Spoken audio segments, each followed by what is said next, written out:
this schedule really shapes up for a playoff run with a 12-team playoff. Areas that, you need to get from experience, which is just, hey, I need to make quicker decisions. How do you define success for this team? National championship. What's going on, y'all? Bud Elliott here of the Cover 3 College Football Podcast. This is my summer school series where we try to talk about as many D1 teams as we possibly can record over the summer. Today, it's Boston College. I'm turning to Eagle Insider. That's Mitchell Wolfe. I think we had a great conversation last year. I want to run it back. Mitchell, how you been, man? Doing well. I'm excited to be back. This is one of my favorite parts of the offseason where I get to kind of talk about Boston College football with somebody else, get to inform people about an interesting team that's got a lot going on, coming off an interesting year. And, it's not a team that a lot of people focus on, but I think it's a interesting team to talk about, especially in the modern landscape of college football. There's so many good stories out there. And BC is such an interesting program to me. O'Brien got them back to a bowl in his first year, strong finish. What's the vibe around the program right now? It's the frustrating part, though, is that this is kind of how it goes with every new head coach. First year is like, hey, they did better than we expected and finished strong and got to a bowl game, and that's nice. And then the second year, usually it's kind of the same story. And the third year is a huge fall off for some reason. If you look at Ziva Dazu and Jeff Hafley, they both went, I think 7-6 or 6-7 the first 2 years, and then went 3-9 in the third year, where in both cases, the offensive line just got completely banged up and there was nobody just able to play. So with O'Brien, obviously you have a bit more of a professional CEO type of coach. And there's been some coaching change-ups, just positional coaching wise. Obviously the transfer portal, since those two have been coaching, has really changed college football. And that's not something BC likes to rely on. But it also doesn't hurt them as much as one would think. Because if you think back about some of BC's best players, since the transfer portal has been a thing, your Zay Flowers, Christian Mahogany, Ozzy Trapillo, Don Resurreku, Drew Kendall, all those guys who are in the NFL now, all of them have stayed. And BC hasn't really lost any significant starters to the portal because I think they focus their NIL on maintaining and retaining those guys that they really like and are contributing to the team. So last year, obviously, a pretty big change up of the offense with O'Brien, change at quarterback about halfway through the season, maybe a little bit later. Grayson James comes in. Had some bright spots. I thought he showed pretty well against SMU in particular. That was a good defense that BC faced. What's the next step for this offense? What do you expect to see out of them this year? I think you're going to see O'Brien really lean into what he wants his offense to be, which is a lot more just kind of quick passing, empty sets, not as much quarterback run. He doesn't. That's one of my quibbles with O'Brien, honestly, is I think in college you can get away with some more gimmicky things, and I think that I think it's fine to lean on that. But I respect his desire to play honorable football, so I can get behind that. The question, though, is it's not clear that Grayson James is going to hold on to the starting job. They bring in Dylan Lonergan from Alabama, who was their, I guess, third or fourth stringer. But O'Brien recruited him to Bama when he was the offensive coordinator there. He likes the ability to run the offense. It seems that compared to last year in the summer and spring, when Grayson James came in, you heard good things about him in practice, and you heard Thomas Castellanos was struggling, but you when you watched some of the practices and the spring game, you thought, okay, Castellanos is trying more stuff. James is kind of just checking down, keeping the offense on schedule, what have you. And then that kind of happened in the regular season where Castellanos had some big plays early on, but then really couldn't keep it together down the stretch. James comes in, stays the ship, everything goes pretty well. But that seems to be kind of continuing in this spring where, again, James is fine, but Lonergan is fine and plus, and he's hitting some of those bigger plays that they weren't getting with Castellanos. So I think based on all reports from what we've seen in practice, it seems like Lonergan is in the lead of his position. There was a bit of a worry that James would transfer in the spring window after there was some weird tweets from his dad, I think. And that would leave BC with only a early enrollee true freshman as their backup quarterback. So that was concerning, but portal's closed now. James is still here. So they'll have a competition that goes into this fall. Maybe James can win it back, but we're still in the thick of it there, and we'll have to see how that plays out in the fall. Do you think the offense is drastically different regardless of who wins? No, probably not. I think they're both, decent athletes, not crazy runners or anything. I think my concern with James is, he did have these pretty good games, but for what it's worth, it was playing a UNC team that was kind of coasting to the end, a Pitt team that was banged up beyond all recognition. And that game was decent, but you could tell Pitt was just kind of trying to just get to the end because they were so banged up, especially on the offensive and defensive lines. And then the bowl game kind of throw out because of opt-outs. BC had no offensive defensive line in that game, and it was, of course, played in baseball field in the middle of a monsoon in January, which is terrible. So when you watch James in those games in the end of the regular season versus the bowl game, you can kind of see, okay, he was being able to get out of the pocket, create some plays out of structure. I'm not sure how replicable that's going to be in next year, especially when you lose your two best offensive lineman starters to the NFL. So I think the offense in terms of its vision is the same kind of with James or Lonergan. It's just a matter of, can James kind of elevate his game, take that step forward when he's had a whole offseason in the system. That makes a lot of sense. You mentioned more empty. Does BC have the personnel to operate at a more empty receiver? I think receiver for sure. I think offensive line is going to be the question, but I think the idea is that they want, and this is maybe why they like Lonergan so much, is he processes quickly, gets the ball out quickly, so that can take some pressure off the offensive line. In terms of the receiving talent, Lewis Bond, had a relatively quiet year, but that was just kind of the way the season went, but still very solid down the stretch. Really good underneath yak receiver. Reed Harris had some of the best highlight plays of the year, especially down the stretch. And he's kind of still developing into becoming a real receiver, but he's 6'4", 230, can absolutely fly down the field, so they like him. Jaden Skeetley back from injury. They got Rocket Wilkins from Campbell, who's a little diminutive speedster, to pair with running back Turbo Richard. I really wanted them to get Nitro Tuggle from Georgia, but sadly they couldn't swing that to get the triple package there. So I think they like the receiver room. Jeremiah Franklin's a very reliable tight end, and they're going to get Alex Broom, a running back who was kind of almost like a receiving exclusive back who was hurt all of last year. So they have the options to run this quick passing game and keep the offense on schedule that way. So that I'm honestly not very worried about. I actually like O'Brien's empty stuff. Mm-hmm. Like they did a lot of that with Tom Brady. Mm-hmm. And I mean, I obviously you lived up there, for a while. So that's pretty interesting.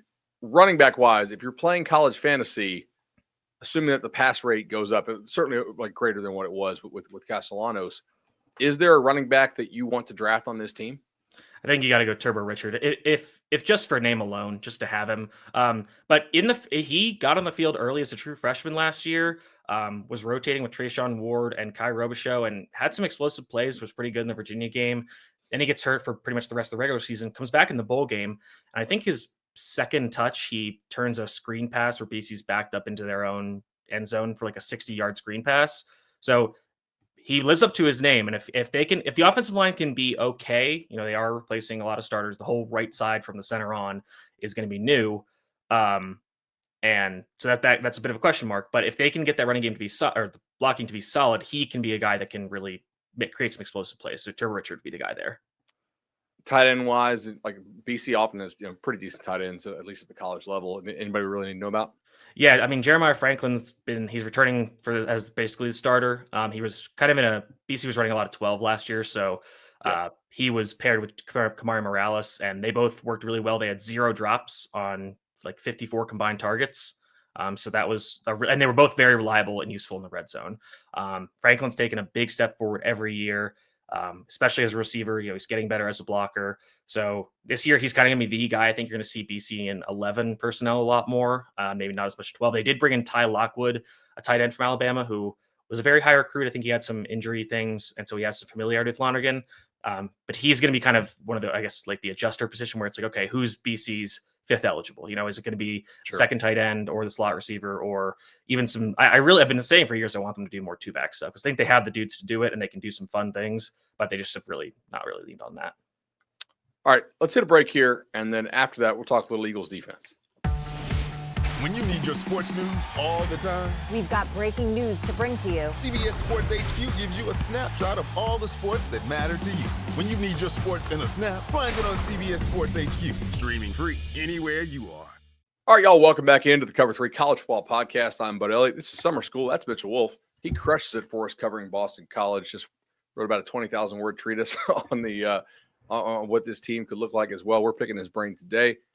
All right, so defensively, BC had some dudes up front last year, which you correctly called, by the way, on Summer School. And I know last year they were, sweating, making sure those guys did not go into the portal. They stayed. They played pretty well for the Eagles.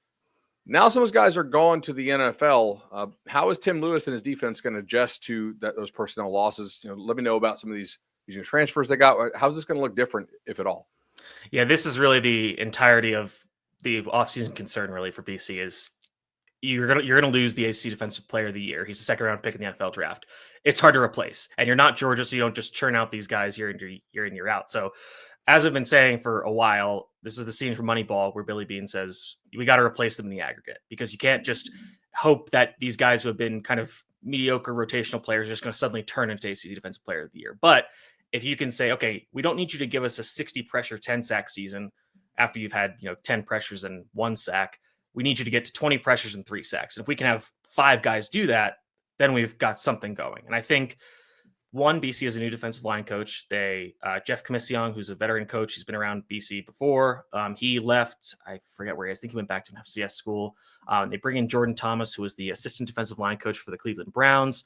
They also lost their defensive backs coach, Ray Brown, to be the quarterbacks coach for the 49ers. So they bring in Corey Robinson, I think. I think he comes from the Saints or the Jaguars. I think he was with both previously. I can't remember which one was most recent. Okay. But Yeah. so bringing some guys with NFL experience, you hope that they can coach these guys up because looking at BC's defensive line, it's very weird because a lot of their players are very experienced. There's a lot, like their entire defensive tackle depth chart is basically redshirt seniors, but they've all had some flashes, have been more rotational players and consistent starters. So you don't really know what you're going to get exactly. Again, you're hoping that it's just going to be a rotation of guys, get them in situationally specific, the best possible situations they can be in. At the edge, again, losing against Rock was bad. You bring back Quintavious Hutchins, who basically took over as a starter halfway through the year and was pretty decent, but you wonder how much is he benefiting from one-on-ones because the defense is focused on Izaraku. So when you're the guy, maybe your production declines. They brought in a bunch of FCS transfers on the defensive line. Favor Bate, who's an edge from Merrimack, Anya Nwosisi, who's an edge from Valparaiso. They just brought in an edge, Ella Boykin from Barton College, which is a D2 school. They also brought in Chris Marable as a defensive tackle from Wake Forest, and Chuck Naneto, who was a nose tackle from Elon. So a lot of guys coming in. I think they're still kind of figuring out who's going to play where.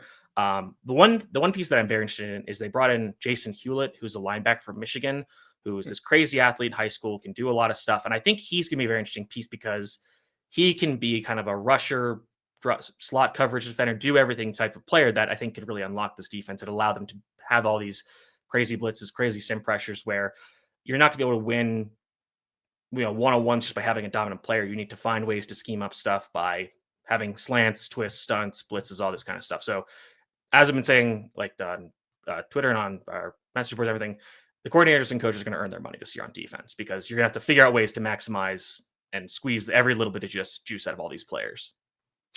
Secondary returns a whole lot, backer returns. So is the back 7 going to be able to kind of make up for perhaps the loss of some pressure up front?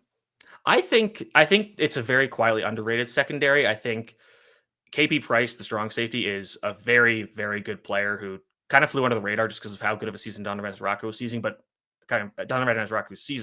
But you can make the argument he was the second best player in that defense last year. Really good player, can do a lot on the back end. And they have people have certain thoughts about Jeff Hafley and how his tenure ended at BC, but he did leave the cupboard pretty stocked at defensive back. And you saw that as BC's had some injuries in the middle of the year, they put in some younger guys and they played pretty well. You look at a guy like Ashton McShane, safeties like Omar Thornton, Sire Torrance, and Carter Davis, who was basically a starter. And now those guys with other players coming back, you get Amari Jackson back, who missed second half of last year due to injury. You get him back. Now, you kind of think, okay, Ashton McShane can be a rotational player. We've got some depth at the safety position. BC needs to figure out who their slot defender is going to be. The returning starter, quote unquote, is Cameron Martinez, who transferred in from Ohio State last year. Wasn't very good, but they have a lot of guys who can play that slot position. It's just a matter of who's going to win the competition in the fall. So some chance that this defense avoids a major drop-off. I think so. I think that you're going to see, obviously, a natural regression in terms of sack and pressure production, but the sack numbers are probably not going to be as bad as it was 2 years ago, where it was like 1 sack per game. You can probably get a little more than that, especially with some of the teams they faced early in the year. And you hope that the easy teams they face in the early part of the year, where you get an FCS team, Michigan State, who had some offensive line issues last year, Stanford and Cal, who are getting decimated in the portal, and then Pitt. So you hope that kind of ramp up into the season. You can say, okay, we're figuring some stuff out. And by the time we get to October, we have to play real teams. We have some ideas about what to do and can be moderately successful against better teams on our schedule. You mentioned this schedule, and this morning as I was prepping for this episode, I was eyeballing it. I was like, okay, like I like this. It's manageable. And then I charted. I always do this, like the road games and the home games. And I'm kind of like, damn it! Like if I'm BC and with my internal goal is, everybody says they want to win the conference, but like I mean, correct me if I'm wrong, but like comfortably making a bowl game, bowl game +1, +2, hell +3 would be amazing, right? Like a 9-3 type year. I don't know that I really want my home games to be Clemson, Notre Dame, and SMU, right? Like you almost rather take the L's for those on the road in theory. I mean, not they're guaranteed losses, but they're probable losses, and then have some more winnable home games. That like at Michigan State, at Stanford, at Pitt, at Louisville, at Cuse is not like that's not super friendly for a team in sort of like this projected win range. I guess to say is like, how would you define success for BC this year? I think pretty much every season for BC, you define if you make a bowl game, that's kind of the bar where it's like if that is achieved, fine. So things happen. Things don't break your way. You might steal a win off somebody that can kind of help the season. But if you go 6-6, get to a bowl game, people can be happy with that. If you can, like you said, get a few pluses in the margins there, then people are really happy with it. And I don't think anybody's going to be mad if BC ends up losing to Clemson, to Notre Dame, and to SMU. It's like these were playoff teams. BC lost some good players from last year. It is what it is.